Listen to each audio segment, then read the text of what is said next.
Yo, what's up viewers, it's your boy Blaze Holla coming at you again with another What If. This time I'll be bringing you What If Deku had All For One Part 17, and I know that you all have been seeing my community posts and there's going to be changes on the channel. Don't worry, everything's going to be fine, so let's start that intro and get into it.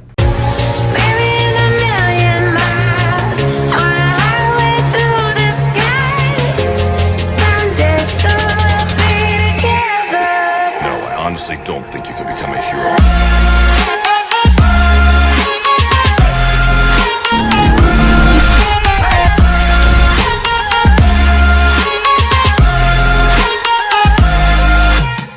It took everybody a few minutes to get into position, while Titan was a little bit concerned knowing that his transformation were going to be completely useless in confined spaces. But Ochako was tapping Titan on the shoulder, trying to get his attention, but before she could tap him again, Titan grabbed onto her wrist. "What do you need? If you're worried about our battle strategy, don't be." Ochako was a little bit scared but calmed herself, getting her on free. "And please tell me, what is your plan? You can't expect yourself to be able to punch your way through the entire situation." Titan realized that she was right, but on how she phrased it did give him an idea on how to handle the situation. "You're right, we can't go in there punching willy-nilly, but if we punch in the right spots, we might be able to take down this entire situation without even having to try." Ochako started to cheer up a little bit, wanting to hear more about this plan. "Please do share, because I'm starting to get the feeling you know what we need to do." Titan had a smile on his face as he realized all the time that he spent studying with the boss is starting to pay off for once. "I'm finally going to show you people what my quirk can truly do, but if I'm being honest, Momo probably thinks that I have a regeneration quirk, and she's kinda right but also wrong. I have the ability to transform into 9 different forms varying in size." Ochako was confused, wondering what that was going to be able to do in such confined spaces. "Okay, but how is that going to help us? So far you're telling me that you are limited on how to use your quirk right now." Titan smiled as he got excited, realizing what they needed to do for their plan to work. "Well, it's simple. Not every building needs every wall and floor to keep itself steady. It just needs a low-bearing wall, so if we decide to hollow out the building to a big enough air pocket, I can transform into one of my bigger forms. You can use it to take down the enemy and easily grab the bomb, but I'm going to need you to use your zero-gravity quirk to make sure that the building stays steady if possible, just in case I take out one of the walls for the building to keep it stabilized." Ochako was shocked by the idea of hollowing out a building just so he can use his quirk, but also how dangerous it would be if all that weight fell on top of them and her quirk couldn't catch it all. "But what happens if I can't hold up the building, or you end up striking one of the walls to keep the building stable?" Titan had a serious look on his face. "I have a plan B. It's only something that I need to know. All I can tell you is you'll know the signal to get out of the building when you see it." He nodded, just trusting in the judgment of Titan as we cut inside the building to the top floor where we find Momo and Inasa, who were thinking about what they're going to do. When Momo spoke up first to probably put some facts on the table for their situation. "We need to think about what we know, and I'll start us off. In my opinion, Titan seems to be super strong and agile, but something about Titan always makes me seem like he's willing to die by the way he moves and acts, which has led me to believe that his quirk has nothing to do with actually amplifying his true body, but maybe something to do with regeneration, but in the end this is all just speculation." Inasa really didn't know what to think about because he wasn't paying attention during the little exam that they took the other day. "I wouldn't really be able to tell you anything about him. The only one that I truly know is Ochako, which is her zero gravity. From what I noticed, it doesn't seem to have a range, but every quirk should have a weakness, but I just don't know what it is. Maybe she has a time for how long she can use it, or maybe it has something to do with weight. When it comes to finding out her limitation of her quirk, I'm grasping at straws." Momo was thinking about that and was wondering how they could use this information and make it useful. That's when an idea hit her. "We need to separate them the moment they step into this building." Nasa was surprised by the idea but found it intriguing, knowing that he could take down Titan if he's alone, but having to take down the both of them without knowing the limitations of their quirks might be a problem. "Okay, but how do you plan on us doing that? Because I don't think it's a good idea for us to separate until we have them divided as well." Momo started to remember that Titan is easily angered, which made her think of an easy way to get rid of him away from Ochako. "Provoke Titan and make him chase after you to one of the upper floors while I try to keep Ochako on the bottom floor, and then I'll chase after you when I have her taken care of." Nasa was getting excited as he pumped his fist into the air. "I can't wait for the exercise to start because we're going to win." Both of them left the room with the bomb as they went to the staircase and went slowly down the building as they started to hear over the intercom that the exercise has begun. As we cut got to the bottom floor with Ochako and Titan, who was seeming to be tapping on the wall, listening for the different vibrations. The moment he heard something different, he punched through it, causing the wall to crumble. Before any more holes could be made in the hallway that they were walking through, a medium-sized rushing nesting doll was thrown in between them, which surprised Titan and Ochako, but the moment it opened, it revealed a flashbang that went off and causing them to be stunned as they couldn't see anything but blurs. Titan started to rub his eyes, but as he started to look through the blurs of the hallway, he could see a body that looked similar to Anasa. "What's the matter, Titan? Realize you can't use your quirk in this situation, so you're just going to take it out on the wall, so why don't you just take it out on someone who can actually fight back?" Titan was struggling to see because of the flashbang, as he was relying on his other senses to move him forward towards Inasa. "If you think I'm afraid of you, you're dead wrong." Inasa smiled as he started to back up, keeping his eyes on his opponent while making his way to the staircase. "And come and show me what you can do." Titan was starting to regain his vision as he chased after Inasa, wanting to show him that he is no one's second rate. "If you truly think that you could take me just because you have some strong winds, then you're wrong. I've dealt with people who have a ton more force than you." Inasa was surprised, not expecting Titan's eyesight to heal so quickly, but before anything else could happen, Titan impaled his fist into Inasa's chest cavity, sending him flying into the staircase. But while that was happening, Titan's arm was actually torn to shreds as it looked like he was hit by razor blades. As he calmed his mind, he realized that the wind pressure around Inasa's body must have been able to protect him from the impact. Her quirk is impressive, being able to switch between offense and defense, but that truly will not help you against me. Inasa was digging himself out of the rubble of the staircase as he was coughing up a little bit of blood, not expecting the impact to get past his wind barrier. "You hit just like a truck. How do you confine all that power into that small body of yours?" Titan smirked, realizing that his plan was a little bit too slow, knowing that he couldn't use one of his 20-meter forms. But that's when he remembered he might have a form small enough to maybe fit inside the space and not bring down the building on top of them. "If you truly want to know, I'll show you, but don't get upset with me when you end up pissing yourself." Titan bit into his hand as kinetic energy just spewed out of him as a small like torso and flesh and then muscle and skin changed all over his body, as a bone-like armor went over his face and body, revealing himself to be in his jaw Titan form, letting out a beastly roar. Nasa was shocked, not knowing what to expect from his new predicament, while the villain team's plan was not seeming to be going the way they wanted it to, because Ochako took the time to get to the upper floor using her quirk thanks to Titan going against his own plan. But what she didn't expect is that Momo was going to be right on her heels chasing after her. "I have to say that both of you coming down to the ground floor to kind of try to stop us is a little bit risky, but I guess when you're playing the villain, it's either go big or go home." Momo was trying to get a hold of her opponent, knowing that she was just a few inches away from her grips, trying to come up with something that could help her grab Ochako. "Well, it's not like your plan's working out the way you wanted, unless you didn't actually have a plan." Ochako had a worried look on her face, thinking about their original plan and how crazy it was, so she was very happy that it started to fall apart. "If I told you his true plan, you probably would go pale, thinking that he's completely crazy." As the both of them were running through the building, starting to feel it shaking like something was coming from the lower floors. As they get to the fourth floor of the building, it starts to cave in within itself as a giant creature comes out of a hole that was coming from underneath, carrying the unconscious body of Inasa. As the creature roared out towards both of the girls, but before anything else could be done, the building started to shake a little bit, like it was unstable, as the intercom system turned on as Endeavor's voice came through. "Villain team wins. Evacuate the building immediately. It's about to collapse on top of you." All four of them were confused as they started to feel the building shake all around them, as Titan looked down his hole and realized that he took out at least 3 of the support pillars to the building. They noticed that the building was about to come down, so Titan grabbed onto both of the girls along with Inasa and slammed his way through the building as it came crashing down above them. After their narrow escape, Titan started to pull himself out of his jaws form as he just smacked himself on the forehead, annoyed with how easily he allowed the villain team to beat him. It took about 5 minutes for everybody to come back to the monitoring room, which caused Momo to actually have a few questions as he spoke up to Endeavor first. "Endeavor, sir, if you don't mind me asking, when did the exercise truly end? When the building was collapsing down on top of us, or when the bomb went off? Because if I was to guess, the whole building was shaking for a while, which means none of us were holding up the bomb to keep it from falling over, which would have ended the exercise sooner." Endeavor was impressed by the girl's operation skills as he goes over to the computer and starts to replay the video of the bomb falling over in the room. You see that the bomb fell over within the first 5 minutes of the exercise. Since no one was in the room to confirm that, we decided to go on with the exercise until the building could no longer withstand anything else. Nasa was still groggy after his battle with Titan, but as soon as he woke up, he had one question on his mind. "I know that originally Titan was shaking the building. If I remember correctly, though, him and I were clashing and my wind pillar slapped through one of the support pillars. Is that that what caused the building to fall, or is it because he was slamming his body all over the place trying to crush me? Endeavor thought about that question, and he weighed the many different possibilities, but he knew the truth within his heart about that question. It's both of your fault. Even if you were playing a villain that was willing to sacrifice himself for your cause, it's still foolish, and Titan slamming himself around on the lower floors did not help. So do not blame yourselves or him, because it is blame on the both of you for the exercise ending up the way that it did. All Might finally chimed in with his signature laugh and smile, trying to regain morale for everybody else. But you have to give it to the female teammate. Momo was able to work on her feet, trying to keep Ochako's attention for as long as she could, even when they were caught up by surprise. But what surprised me is that Ochako was able to get through all the rubble and fighting between Inasa and Titan to get to the upper floor, so I would have to say the MVPs of this match are both of the girls. Ochako was smiling happily, knowing that she did a good job. Thank you, All Might, for such a kind compliment. I will continue to do my best to go plus ultra. Titan was completely disgusted with himself as he walked over to Izuku. I'm sorry that I failed you. Izuku facepalmed as he just put both his hands on Titan's shoulder. It's fine, nobody's perfect. Sometimes you need to get kicked down a little bit and pick yourself up to become better. Mike clapped his hands together to get everybody's attention as he started to walk over to the lot box once more. Alright everybody, this next rule will determine who will be going last, so pay attention. He reached into the box as he started to hold out the names for the hero team first. Alright, the hero team is Shoto and Ida. Please get into position. As he then reached into the box one more time for the villain team. And for the villain team, it will be Mineta and Mina. That's when the tension in the room seemed to get dark and twisted because of the two people seeming to be glaring at each other. It was Shoto and Mina who seemed to be very excited for this fight, wanting to show that they are not weak to the person that saved them, as they both looked over at Izuku. They then grabbed onto their teammates and got into position. After a few minutes outside of the new testing building, Ida was starting to question Shoto. So what exactly is our plan? Because it seems that the both of you have a little bit of a rivalry going in between you two. Shoto was thinking about that for a second, and he realized he only wanted one thing for this entire exercise. My plan is to fight Mina head on. We both have something to prove to Izuku. Ida was a little bit confused because he saw all of them hanging out like they were very close friends, maybe even family. Why do the both of you feel like you have to prove something to Izuku? Shoto remembered back to the battle on the beach and how he lost to Mina, even though she only lasted for a few more seconds, as he then flashed back to the entrance exam when the robot knocked him out and Izuku had to take care of him the entire time. It's personal, just take it at face value. While the hero team was discussing their plan, we cut inside the building with the villain team, while Mina was actually annoyed because her partner was known for being a massive perv. Listen, I don't want to deal with you for any longer than I have to, so just tell me what your quirk can do and I'll let you know if you can help me. Mineta had one of his perverted smiles on his face as he started to pull off one of the balls on top of his head as he then stuck it to the wall. I have these sticky balls that can stick to anything except for me, and the time varies depending on my health. Mina thought about how useful that could be to set up traps. Alright then, I want you to go running around all the lower floors and start spreading your sticky balls all over the place. Mineta nodded as he ran off, but then he turned around to look at her real quick. By the way, I wanted to ask you two things. Are you single, and what's your deal with Shoto? Mina had an angry look on her face like she wanted to smack Mineta, but she controlled herself. First off, even if I was single, I would never go out with a perv like you, and second, this is personal to me, so do not get in the way of this rematch between me and Shoto. Mineta was upset as he left the room, going to set up some of his traps all over the hallways. After a few minutes, the teams having to prep, the hero team started to walk into the building, realized nothing was out of place. But it was a little bit quiet, causing Ida to want to dash on a little bit ahead towards the staircase. As he entered, a few steps in, he stepped on something that didn't feel like tile. Ida tried to remove his foot, thinking that it was strange, but the moment he tried to struggle, he actually tripped, landing on his face and hitting onto a purple orb that stuck him to the staircase. What the heck is this stuff? It's some kind of sticky orb, but I can't seem to get off of it. Can you help me, Shoto? Shoto walked slowly as he watched each one of his steps getting over to Ida and then trying to check out the area that he was stuck on. It looks like a trap. Telling by the size and shape and color, it must be Mineta's quirk at work right now. Ida continued to struggle, trying to get out of the trap, but to no avail. His leg was completely stuck along with the top of his forehead. I think you're going to have to go on without me. I know I should have been more careful. I was truly careless. I'm sorry, Shoto. Shoto was a little bit annoyed seeing that his partner was already captured, but he could have seen this coming, knowing how clever Mina could be. It's fine. I can handle things from here. Just try not to hurt yourself on the staircase. Shoto was going up to the next level as he surveyed the area, noticing that there were more of those sticky ball traps, but they seemed to be spread out in some kind of pattern. Instead of giving the trap a chance to get a hold of him, he throws the entire level as he glided around trying to get to the next staircase. Once he gets to the 3rd floor, he sees that it's clear and takes 3 steps in, and soon he hears a sizzling sound as he ducks under a wave of acid mixed with sludge as it cuts through the wall. I was wondering when you were going to show yourself. It's time for round 2 between me and you, since this time I'm not going to be throwing my punches. Mina's eyes were glaring at Shoto as both her arms were turned into tendrils that were bubbling with acid that looked a little bit muddy like sewage. That's why I knew that you let me win last time. You only used one of your tricks instead of all 4 of your quirks, so this time I need you to stop holding back against me. I need to show to Izuku I'm powerful just like the rest of you so he can rely on me more. Shoto smiled as he took in a deep breath and blew out a mighty gust into the room, blinding Mina. If you truly want me to show you my power over the elements, I'll show you, but I do not think you're ready for the challenge. You should maybe start with somebody smaller. Mina was angered as she started to stumble backwards, slamming her sludge-like tendrils all around the hallway as she finally was able to notice that Shoto was gone. Where the hell did you go? I thought you were going to face me head on, you coward. Shoto smiled as he tossed a rock down on Mina's shoulder to get her attention, revealing that he made a hole in the ceiling with his stone manipulation. I will see you later. I have a task to finish, and hopefully maybe you'll catch up with me before I finish up this exercise. Mina was about to dash to get into the hole using her tendrils, but Shoto used his stone manipulation quickly to seal up the hole. Shoto dashed off as he was quickly trying to make his way, while Mina was trying to melt through the lower floors to get up to Shoto, only for him to run into Mineta as he was acting all confident, holding onto 2 of his sticky balls in his hand. If I'm able to capture you, maybe some of the girls will give me some brownie points and think that I'm cool, so do me a favor and just let me capture you now. Shoto tilted his head in confusion as he just put one of his hands on the ground, freezing the entire floor as the ice started to spread all over Mineta, leaving him encased in ice. Sorry, but you're going to have to get your brownie points with the girls somewhere else because I don't give out charity to people like you. Shoto was finally able to make it to the top floor, even able to locate the bomb, but instead of touching it, he stood in the middle of the room waiting for somebody. As he heard a crashing noise, the door was then kicked open by Mina, whose body was half encased by sludge and acid. It looks like now everything is even. It's just going to be one-on-one, but I do feel a little bit bitter knowing that you decided to wait for me instead of just winning the exercise straight out. Shoto had a smirk on his face as he started to manipulate the stone using his left hand as the metal in the doorframe hit Mina right in the head. How many times do I have to keep on telling you to start smaller? I'm only trying to show you that you're not ready to fight me yet. Mina just stood there as though she was fine as the metal that was on her face started to slide off as it was melting because the sludge was also coated in acid as she made her way into the room. If you keep on trying to come at me with something solid, I'll just melt it. My acid is strong enough to melt through steel, and I can turn parts of my body into liquid, so you'll have to rethink your entire strategy. Shoto let out a sigh of a pure white mist into the air, showing that he was cooling the temperature of the room. You have to realize that liquid, even if it is acidic, has a freezing point, so I'll just make this quick for you. Mina could start to feel the sludge around her body moving slower, so she decided to make a move, striking like a whip at her opponent, which kinda goes through one of the support pillars but not all the way through. But some of the acid seemed to still be eating away at the pillar slowly as Shoto covered it in ice, making sure that the room wouldn't collapse down on top of them. As he continued to slide around the room quickly but not taking his eyes off of his opponent. Sorry Mina, but I'm going to have to end it here before time runs out. I don't feel like failing this class today. Mina had a determined look on her face as she charged forward at Shoto. I won't let you win this exercise. I'm going to show you not to underestimate me. Shoto was about to touch the bomb as he was sliding towards it quickly, but then moved out of the way as he felt one of Mina's tendrils about to hit him. As he jumped out of the way, the tendril smacked right into the bomb, causing it to go off and spraying the entire room with blue paint. As the intercom system turned on, All Might's voice came through it. It looks like we have a draw. All of you will exit the building and meet us in the monitoring room so we can talk about what you did right and what you did wrong. After a couple of minutes of gathering back in the monitoring room, Ida's face still felt kinda weird since he was stuck to the staircase for a while. Mineta was shivering, trying to get over the fact that he was frozen in ice a few minutes ago, but that's when Endeavor spoke up, gathering all the teens' attention. I have to say I'm actually quite disappointed by this group. Even though 2 of you showed great finesse and quirk control, 2 of you easily got captured by your opponent, and then the other 2 remaining got blinded by their ego trying to prove something, and if this was a real hero versus villain incident, that would cause the both of you to get killed. Do you understand what you did wrong here today? Ida spoke up first, feeling very disappointed with himself. Even though I was getting into the area, I was not allowing myself to fully take everything in at once, thus I allowed myself to let my guard down, and that's how I got captured so easily, so I'm sorry, sir. Mineta was still shaking, not really thinking that he did anything wrong during the exercise. I don't think I even did anything wrong, sir. I set up all the traps on the floors. All I did is get outmatched. Endeavor just shook his head, disappointed by all of their responses so far. It's thoughts like that that will end up getting you truly hurt or even possibly killed out there. You should really think about all of your actions before you do them. Mina was the next person to speak up, actually feeling disappointed in herself for causing the defeat because she let her own problems take priority over the exercise. If I would have been playing smart instead of letting my ego cloud my judgment, I probably would have handled Choto on the lower floors, or probably would have stayed in the bomb room and attacked him the moment he stepped into the room. Choto was crossing his arms as he felt annoyed with himself making a big spectacle out of the exercise. Technically, if I would have been taking the exercise seriously, I would have been over the moment I got into the bomb room, but I allowed myself to show off, and I do truly apologize for that. All Might spoke up, trying to cheer up the young heroes in training. It's alright, we all make mistakes, that's all part of learning. We're here to become better heroes thanks to this, so I hope you'll take this experience and improve in the future. With that said, that's how the final match. Endeavor had a bad feeling about this next match as he looked at the entire group of students as he was getting ready to announce the final pairing. We have Hana and Bakugo for the villain team and Izuku and Denki for the hero team. Everybody get into position for the final battle of the battle trial. But that's where I'm going to leave it off this time, guys. I hope you enjoyed this video. Make sure to check out my community tab. I've been putting out some interesting polls lately, and also check out my Discord. But with all that said, guys, I'm out this time. Bye.